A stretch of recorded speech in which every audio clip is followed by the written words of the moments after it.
Rogue entered a restaurant, holding out a map and asking for directions, explaining she had lost her way while traveling north along the mountains. A customer dismissed her, reminding her this was not a guide office but the Adventurers Guild. She insisted it was the only place open and that she only wanted directions. Before leaving quietly, another man angrily interrupted, calling her bold for barging in, but the first raised his hand to silence him. He remarked that for someone claiming to be a wanderer, Rogue reeked of blood. He mentioned a grim rumor about a necromancer who had killed knights and ravaged Changtap village across the mountains. Hidden nearby, a masked man listened closely. The customer then speculated aloud about the undead before suddenly throwing a knife at Rogue, which she easily caught. With cold fury, she warned him to be careful who he picked a fight with and slammed her fist into the floor. Beneath the cracked boards, the masked man was revealed with the same knife stabbed into his chest. The customer, unfazed, ordered his men to kill her. Two attackers rushed forward. Rogue, irritated, reminded them all she had only asked for, directions, and that what followed would be their fault. One attacker charged with a sword, only to be dodged, struck, and punched into the ground. The second slashed at her, but she caught his blade, grabbed his collar, and flipped him over. As they fell, Rogue turned toward the seated customer, but two more attackers rushed at her. She leapt between them, forcing their knives against each other, leaving them stunned. She then slammed both their heads into the ground with her bare hands. With the room cleared, Rogue vanished from sight, startling the customer. He sensed her behind him, drew his sword, and attacked, but she dodged and sprang onto the table. Furious, he cut through the wood and pressed forward, thinking through his next strike. Rogue ducked low,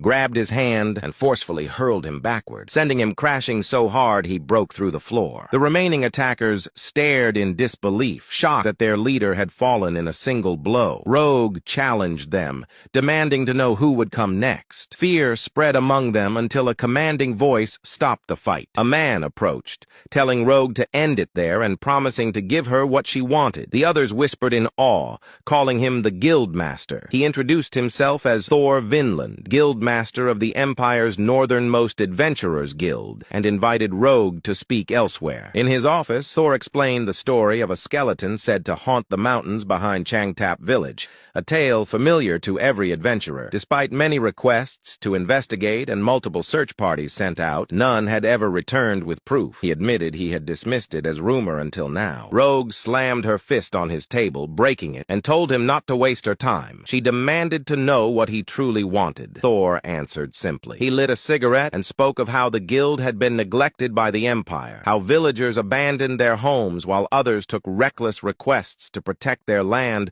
only to die in vain. Each day, those who remained trembled in fear, waiting slowly for death to come. Rogue mocked his words, asking why they had not resisted the Empire, saying that if nothing was done, nothing would change. Thor countered that they had not done nothing. They could do nothing. Law and order in the abandoned lands fell to those who remained, and adventurers gathered to protect their homes. Other guilds, too, fought desperately, pouring everything into defending their families, leaving them no better off. Rogue asked if they had never thought to form an alliance to fight the Empire. Thor replied that such a thing would not be simple, for it meant war, where countless people would die. Instead, they waited for someone to save them. That hope arrived in the form of the hero who lifted them from despair. They embraced that hope, but it failed, and now he realized what they had truly lacked was hatred. Thor declared that it did not matter if their homes were destroyed or if tomorrow never came. If they could kill the Empire, then dying would be worth it, for that was war. He requested Rogue's help, promising to assign 2 adventurers immediately and later gather all their resources to support her. Avenger or demon, it did not matter. He and his people wanted to join her war. Rogue, unsettled by his plea, apologized for destroying his guild and admitted it was also her fault for abandoning the Empire until the village had fallen into ruin. She revealed that it had been 150 years since she last accepted a request. Placing an item on the table, she revealed her Ruby-class adventurer tag, a rank long extinct since the Great War. Thor stared in shock, realizing her true standing. As she left, Rogue told him not to mind it, for she was only a wraith of a filthy past. She accepted his request and declared her first destination would be the northern mountain range,